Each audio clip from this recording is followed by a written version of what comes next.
बिश्नोईचं उदात्तीकरण या वारकरी संप्रदायाला शोभतं का, कीर्तनकाराला शोभतं का, आणि हा कुठला संप्रदाय या महाराष्ट्रात आणलाय हे जरा सांगा, जे हिंसेचं थेट समर्थन करतो, गुंडांचं समर्थन करतो. विलासजी, खरं तर आपण पाहिलं तर मला एका गोष्टीचं आश्चर्य वाटतंय हा की हा सगळा प्रकार निर्माण झाला कशातनं. 2 दिवसापूर्वी संगमनेर तालुक्यातल्या घुलेवाडी गावामध्ये संग्राम बापू भंडारे यांचं कीर्तन होतं. या कीर्तनामध्ये ते छत्रपती शिवरायांचा दाखला देत होते आणि तो दाखला देत असताना त्यांनी अफजल खानाचा कोथळा बाहेर काढला हे वर्णन सुरू असताना त्या ठिकाणी बाळासाहेब थोरात यांचे कार्यकर्ते, त्यांचा पीए यांनी तिथे जागीच ते कीर्तन थांबवण्याचा प्रयत्न केला. बरं. आणि तो थांबवल्यानंतर तिथे उपस्थित असलेले नागरिक, श्रोते आणि कार्यक्रमाचे आयोजक यांनी त्याच्यावरती आक्षेप घेतला आणि पुढे त्यांच्यामध्ये बाचाबाची झाली, हल्ला करण्याचा प्रयत्न झाला. ते व्हिडिओ फुटेज आपल्या पुढे आहे. कुठेही त्या कीर्तनामध्ये वादग्रस्त वक्तव्य केलेल्याचा व्हिडिओ कोणीही आजपर्यंत दस्तूर खुद्द बाळासाहेब थोरातांनी सुद्धा बाहेर काढलेला नाही. त्या कीर्तनामध्ये कोणताही आक्षेपार्ह वक्तव्य त्यांच्याकडनं झालेलं नाही. असं असताना जे संविधान राहुल गांधी हातात घेऊन फिरतात की या संविधानाने प्रत्येकाला स्वातंत्र्य दिलंय, अधिकार दिलाय, ते स्वातंत्र्य, अभिव्यक्ती स्वातंत्र्य त्या कीर्तनकाराला आहे.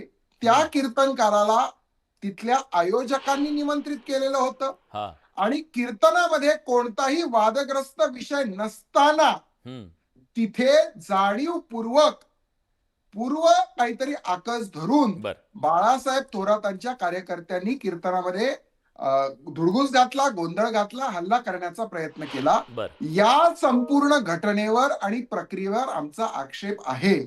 कोणत्याही कीर्तनकाराला अशा प्रकारची धमकी देणं, कीर्तनात गोंधळ घालणं, कीर्तनात त्याच्यावरती हल्ला करणं, या घटनेचं पूर्णपणे घटनाक्रम आम्ही आता स्टोरीमध्ये सुद्धा दाखवला, त्याच्याबद्दल काही नाही. आमचं थेट म्हणणं आहे आणि कुणाचंही नाही, जगातला कोण, भारतातला प्रत्येक जण म्हणेल ना की ज्यांनी ते केलं असेल, चुकीचं केलं, त्यांच्यावर कायद्यानुसार कारवाई व्हायला पाहिजे. म्हणून तुम्ही गोडसे होता का? नाही, मी पहिल्या प्रथम आपल्या माध्यमातनं हे पूर्णपणे स्पष्टीकरण देतो की त्यांनी जे काही वक्तव्य केलं आहे नथुराम गोडसेच्या संदर्भात, या वक्तव्याचं आम्ही कुठेही समर्थन करत नाहीत. किंबहुना ते वक्तव्य, जर त्यांच्या वक्तव्यातनं कुठेही मारण्याची धमकी वगैरे असं देण्यात आलेली नाही, पण जर ते वक्तव्य त्या कंटेक्स्ट मध्ये असेल, त्या संदर्भात असेल, तर त्या वक्तव्याचा आम्ही सुद्धा निषेध करू. कुठेही या वक्तव्याचं समर्थन होऊ शकत नाही. पण ही वक्तव्य बाहेरची आहेत, त्या कीर्तनातली नाहीत. ज्या कीर्तनामध्ये कुठेही वादग्रस्त विषय नाही, अशा वेळेला या कीर्तनात तुम्ही आता चॅनेलवर बसून बोललात काय, बाहेर जाऊन बोललात काय, कुठेही बोललात तर आध्यात्मिक आघाडीच्या तुषार भोसलेंनी केलेलं ते वक्तव्य आहे. विलास बडेने इथं उभे राहून वक्तव्य केलं काय आणि बाहेर जाऊन वक्तव्य केलं काय? एका पत्रकारानं केलेलं ते वक्तव्य आहे. आणि गोडसे का व्हायचंय? तुकोबा नाहीयेत का ह्या परंपरेमध्ये? ज्ञानेश्वर नाहीयेत का?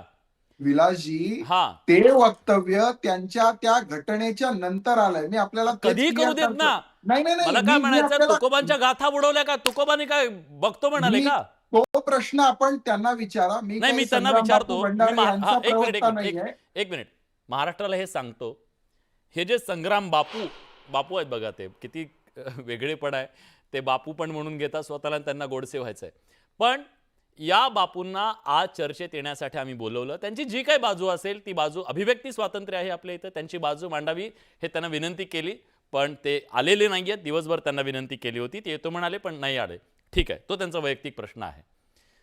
पण या सगळ्यातनं आणखी जे प्रश्न निर्माण झाले त्याच्याबद्दल मला विचारायचं आहे.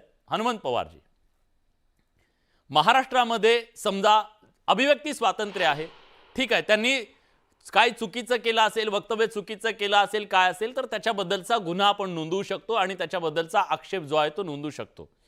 पण महाराजांवरती हल्ला करणं हे कितपत योग्य आहे, ते चुकीचं आहे का? आणि त्याचं समर्थन पुन्हा केलंही असेल असं जेव्हा बाळासाहेब थोरात म्हणतात, तेव्हा तेही कुठेतरी हल्ल्याचं समर्थन करतात. एका बाजूला गांधींचे अनुयायी म्हणायचं आणि हल्ल्याचं समर्थन करायचं, हाही ढोंगीपणाच ना. विलासजी, हम्म. तुम्ही जे प्रास्ताविक केलं या चर्चेचं, त्या प्रास्ताविकामध्येच महाराष्ट्राची भूमिका आली. मी तुमचं चॅनलचं अभिनंदन करतो. तीच आमची भूमिका आहे. हा. बाळासाहेबजी थोरात यांनी आणि त्यांच्या कार्यकर्त्यांनी कुणीही हल्ल्याचं समर्थन केलेलं नाही आणि हल्ला सुद्धा केलेला नाही. कीर्तनामध्ये अभंग सोडून, कीर्तन परंपरेची शिस्त सोडून, जी वारकरी साधू संतांनी 750-800 वर्षापासून घालून दिलेली आहे. ज्यावेळेस राजकीय विधानं, राजकीय वक्तव्य होत होती, त्यावेळेस एक हरी कीर्तनामधला श्रोता जो उभा राहून म्हणतो की महाराज कीर्तनावर या, महाराज अभंगावर या, महाराज निरूपणावर या. त्यानंतर महाराज काय बोलले, तिथं कोण काय बोललं, हे सगळे यथावकाश पुढे येईल. छत्रपती शिवाजी महाराजांनी अफजल खानाचा कोथळा काढला म्हणून कीर्तनकारांनी सांगितल्यास महाराष्ट्रामध्ये कोणतं उभं राहील आणि असं सांगू नका म्हणील, हिंमत नाही महाराष्ट्रात, आम्ही ती लोक नाही आहोत आणि असं झालेलं नाही. पूर्ण गुलेवाडी याची साक्षीदार आहे. त्यामुळे गैरसमज भारतीय जनता पक्षानं, संग्रामनी आणि आता आध्यात्मिक आघाडीचे प्रमुख यांनी पसरवू नये. पीएलच कसा काय झाला तो आक्षेप बाळासाहेब थोरातांच्या पीएलच कसा काय घेतला, मला ना तुषारजी, मी सगळ्यांना सांगतो, आता विकासजींची अजून एंट्री व्हायची आहे. विकासजी तुम्हालाही सांगतो, आज महाराष्ट्र खूप खूप शांतपणे ही चर्चा ऐकतोय आणि मला विश्वास आहे की आजच्या चर्चेतून मंथन आणि चिंतन झालं पाहिजे, भांडाभांडी नाही झाली पाहिजे. माझी आपल्याला हात जोडून विनंती आहे, प्लीज सगळ्यांचे म्हणणं ऐकूया आपण. आपल्या चर्चेचा विषय नथुराम गोडसे, लॉरेन्स बिश्नोई.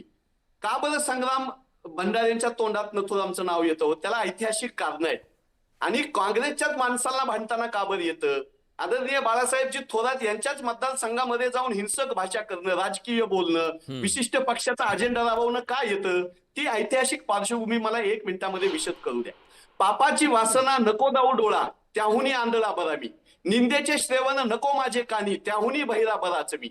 अपवित्र वाणी नको माझे मुखी, त्याहुनी मुका बराच मी. असं सांगणाऱ्या तुकोबांना महात्मा गांधी आदर्श मानायचे, म्हणून गांधीजीची 3 मागणं आलेली. आमचे बाळासाहेबजी भारदे असो, आमचे विस पागे असो, क्रांतिसिंह नाना पाटील असो, की सगळी काँग्रेसची मंडळी आम्ही वारकरी चळवळीतलं मूल्य उचललेलं आहे आणि ते घेऊन आम्ही 75 वर्षात पुढे आलेलो आहोत. गांधीजींना ज्यांचा विरोध आहे, गांधींची हत्या ज्यांनी केली, हे त्यांचेच वारस आहेत, जे मंबाजी होता. आणि आता त्या मंबाजीचे, गोडसेचे वारस हे भंडारी आहेत. हे तुषार भोसले इथं आध्यात्मिक आघाडीचे बसलेले आहेत. त्यामुळे मंबाजी ते गोडसे, गोडसे ते संग्राम भंडारे, संग्राम भंडाऱ्यांची बाजू घेणारे तुषार भोसले. हा सगळा जो पट आहे तो ऐतिहासिक पट आहे. तुकाराम महाराज मंबाजीला भिडले, महात्मा गांधीजी नथुरामला भिडले आणि आम्ही आता हे कोण भंडारे आहेत आणि हे भोसले आहेत, संतांचा विचार घेऊन, समतेचा, सहिष्णुतेचा, बंधुतेचा, प्रेमाचा विचार घेऊन आम्ही पुढे जाऊ. ते ह्यांना सहन होत नाही म्हणून हे सगळं होतंय. आणि त्याच्यासाठी आमचा वारकरी संप्रदाय, ज्या वारकरी संप्रदायानं सत्य असत्याशी मन केले ग्वाही मानिले नाही बहुमता असं सांगितलं, तो आमचा संप्रदाय तुम्ही वापरताय, त्याचा गैरवापर करताय. आम्हीही वारकरी घरातले आहोत, आम्हीही हरिपाठ म्हणतो, आम्हीही पसायदान म्हणतो, आम्हीही काकडा आरती म्हणतो. मी तुमचा तो आक्षेप पटकन घेतो आणि त्याचं उत्तर पण घेतो. मला सगळ्या पाहुण्यांना वेगवेगळ्या मुद्दे पण चर्चेत घ्यायचे आणि सगळ्यांना संधी पण द्यायची आहे. तुषारजी, तुमच्या राजकारणासाठी तुम्ही कीर्तनकारांचा वापर करताय, हा थेट आरोप आहे, उत्तर द्या. असं आहे, कुठेही कीर्तनकारांचा वापर आम्ही केलेला नाही. कीर्तनकार जगाचं ज्ञान वाढवण्याकरता असतात, प्रबोधन करण्याकरता असतात. कीर्तनकार काय कोणाच्या हातचं बावलं नाही आहेत की कोणाच्या राजकारणासाठी कीर्तनकार स्वतःहून जातील आणि कोणाची कीर्तनं करत फिरतील. त्याच्यामुळे, आणि मगाशी हनुमंत पवारांनी जो विषय मांडला की मंबाजी, गोडसे आणि मग भंडारे, भोसले, मला मध्ये ओढण्याचं काय कारण आहे याच्यामध्ये? मी कीर्तनकारांना धमक्या देऊ नका, ऐकून घ्या, तुम्ही ऐकून घ्या. अजिबात नाही, कोणाची बाजू मांडायला एक जण प्लीज, आपण ठरवलंय आज जाऊ देऊ नका. जनतेमध्ये सगळे कीर्तनकार सुद्धा बसले, त्यांच्याकडे जायचंय, कारण आज राजकीय चर्चेपेक्षा मला त्यांच्याकडून मंथन जास्त करून घ्यायचंय. विलासजी, माझी विनंती आहे, जनतेमध्ये चुकीचं जाऊ देऊ नका. प्लीज मी इथे कोणत्या व्यक्तीची बाजू मांडायला आलेलो नाही. माझी भूमिका ही आहे, कोणत्याही कीर्तनकाराला धमकावणं, कीर्तन बंद पाडणं, कीर्तनामध्ये गोंधळ घालणं, हे आम्ही सहन करणार नाही. तुम्हाला एखाद्याची भूमिका पटत नसेल, कीर्तनाला बोलवू नका, कीर्तन आयोजित करू नका, पण भर कीर्तनात त्याचं कीर्तन बंद पाडणं, कीर्तनात राजकीय हेतूने धुडगूस घालणं, कीर्तनकारावर अतिशय हल्ला चुकीचं आहे. करणं मी सहमत हे आहे आम्ही तुमच्या सहन मताशी. करणार नाही. या ही माझी मताशी मी भूमिका सहमत आहे मी तुमच्या. इथे ठीक आहे. कोणाचंही समर्थन करायला आणि कोणाचा प्रवक्ता म्हणून बसलेलो नाही. ठीक आहे. चुकीचं जनतेमध्ये जाऊ देऊ नका. ठीक आहे, अगदी आणि तुमच्या मताशी सहमत आहे.